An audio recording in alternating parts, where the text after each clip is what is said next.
ముందుగా విజయలక్ష్మి గారు నమస్తే అండి. నమస్తే అండి. మహిళా దినోత్సవ శుభాకాంక్షలు అండి మీకు.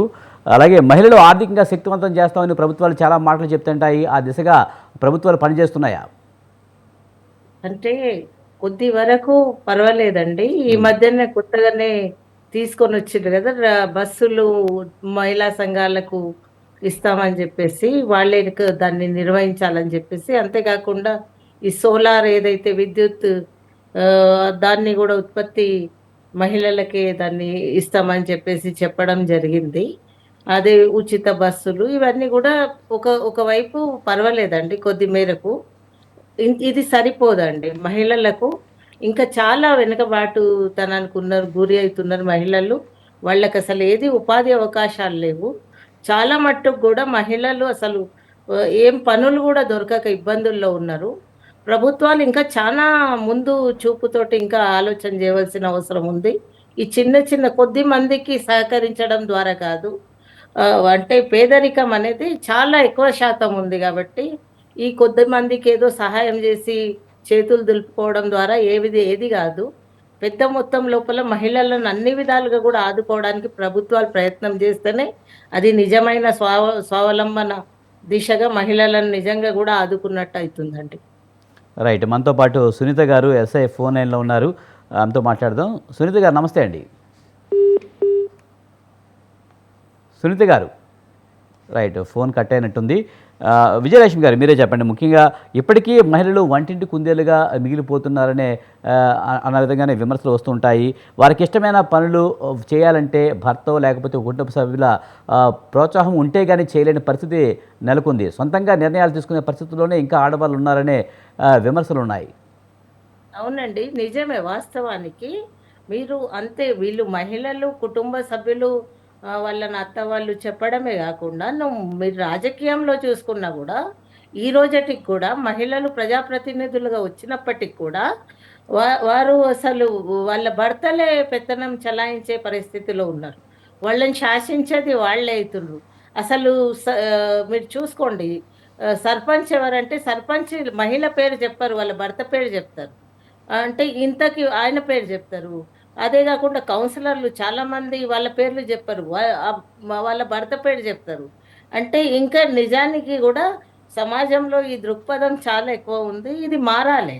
హ్మ్. ఏ స్థాయి మహిళ అయినా గూడా ఏదో వాళ్ళ గుర్తింపు వాళ్ళ కుటుంబంతోటో లేకపోతే భర్తతోటి ఉండడం అనేది ఇది చాలా అంటే ఇంకా చాలా డెవలప్ కావాల్సిన అవసరం ఉందండి.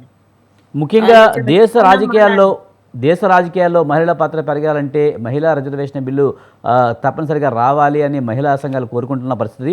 కానీ ఇప్పటికే మహిళా రిజర్వేషన్ బిల్లు 33% అమలైతే అది అమలు కాలేదు. బిల్లు అయితే ఆమోదం పొందింది కానీ అమలు కాకపోవడం వల్ల మహిళలు ఇప్పటికే కొంత నష్టపోతున్నారనే విమర్శలు కూడా వస్తున్నాయి.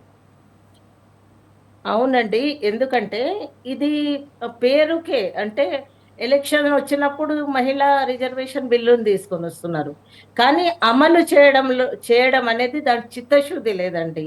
హ్మ్. అసలు పార్టీలకు ఎంతసేపు రిజర్వేషన్ బిల్లు వచ్చేస్తే మా పరిస్థితి ఏందనేది భయపడుతూనే ఉన్నారు. కాబట్టి ఆ రిజర్వేషన్ బిల్లును తీసుకురావడానికి రాకపోవడానికి కారణం గూడా ఈ పార్టీలు బీజేపీ ముఖ్యంగా మహిళలను వాళ్ళను ఎంతసేపు గూడా వాళ్ళకు ఆహ్, ఆహ్, బ్యాక్వర్డ్ ఉండాలి. వాళ్ళు అంతా అణిగి-మణిగి ఉండాలి మహిళలు. లేకపోతే వాళ్ళను కొన్ని కొన్ని ఇప్పుడు ఈ మధ్యన సినిమాలు గూడా తీసుకొనొస్తున్నారు చూడండి. ఆ మహిళల పట్ల కొంచెం బయటికొచ్చేస్తే మీ పట్ల ఇట్లా జరుగుతది, అట్లా జరుగుతదని జెప్పేసి కొంచెం వాళ్ళను వాళ్ళ ఫ్యామిలీస్‌ని గూడా అంటే భయభ్రాంతులకు గురి చేసి వెనక నెట్టేసే ప్రయత్నం జేస్తున్నారు. హ్మ్. ఇది చాలా ప్లాన్‌గా జరుగుతుంది. ఈ ఇది అమలు చేయడం లోపల అసలు నిజాయితీ లేదు. ఈ మహిళా రిజర్వేషన్ బిల్లును అమలు చేయాలనే చిత్తశుద్ధి ఉంటే ఖచ్చితంగా అయితది గానీ, వాళ్ళు ఉత్తగా నామమాత్రాన పేపర్ కోసము వాళ్ళు ఎన్నికల స్టంట్ లాగా దాన్ని మహిళా రిజర్వేషన్ బిల్లుని తీసుకొనొస్తున్నారు. చట్టం చేస్తామని చెప్పేసి చెప్పడం కానీ చూస్తూ ఉంటాం మనం వేదికలపైన అయితే చాలా ఉపన్యాసాలు ఇస్తుంటారు, మహిళలకు అది చేస్తున్నాం ఇది చేస్తున్నాం అని చెప్తారు. కానీ మహిళా రిజర్వేషన్ బిల్లు దాదాపుగా 1996లో రూపకల్పన చేస్తే దాదాపుగా 27 ఏళ్ల పాటు దాన్ని ఆమోదం పొందని పరిస్థితి. కానీ ఆమోదం పొందినా అమలు చేయలేని పరిస్థితి కూడా ఇంకా ఉంది అంటే ఎలా అర్థం చేసుకోవాలి? రాజకీయాల నాయకులే ఒక రకంగా స్త్రీల పట్ల అణిచివేత ధోరణి కొనసాగుతుంది అనుకోవచ్చా? ఏంటంటే ఇది యాక్చువల్గా మహిళా రిజర్వేషన్ బిల్లు 1996లోనే రూపకల్పన జరిగింది. కానీ అప్పటి నుంచి ఇప్పటి వరకు అయితే ఆమోదం పొందిన పరిస్థితి కనిపిస్తూ ఉంది.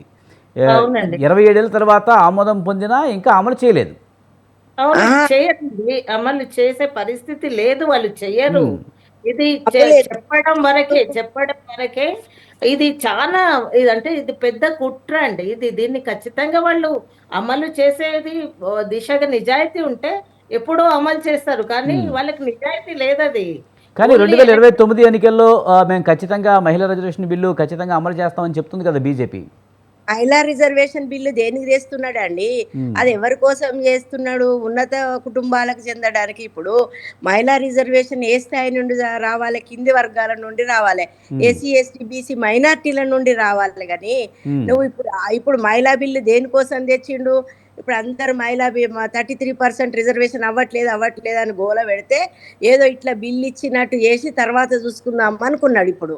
ఎందుకంటే ఆ బిల్లు ఎవరికి ఉపయోగపడుతుంది చెప్పండి? మళ్ళా డబ్బున్న వాళ్ళకే ఉపయోగపడుతుంది, పేద బడుగు బలహీన వర్గాలకి ఎట్లా ఉపయోగపడుతుంది చెప్పండి? అందుకని ఆ బిల్లు అసలు బిల్లు కాదు. దాన్ని మొత్తానికే తను ఏంటంటే ఒక పథకం వేసుకున్నాడు, ఈ మహిళలకు 33% రిజర్వేషన్ అంటే నమ్ముతారు, మళ్ళా మోసం చేయడానికి ఈ బిల్లు పెట్టడం. ఇప్పుడు మీరు చూసుకుంటే మళ్ళీ 29 లోపల అమలు చేస్తామని చెప్తున్నారు. చట్టం చేసిన తర్వాత అమలు చేయడానికి ఏంది ఇబ్బంది ఏంది? అంటే మళ్ళా ఎలక్షన్ల కోసం ఇది మళ్ళా దీని ఈ బిల్లును ఓన్లీ ఎలక్షన్ల కొరకు బీజేపీ చాలా ప్లాన్డ్ గా ఈ మహిళల ఓట్లు ఏదైతే ఇట్లా చెప్తేనే ఓట్లు వేస్తారని చెప్పేసి మళ్ళీ 29కి పెట్టడం వెనకాల ఇది క్లియర్ గా తెలుస్తున్నది. వాళ్ళ చిత్తశుద్ధి నిజాయితీ తెలుస్తుంది.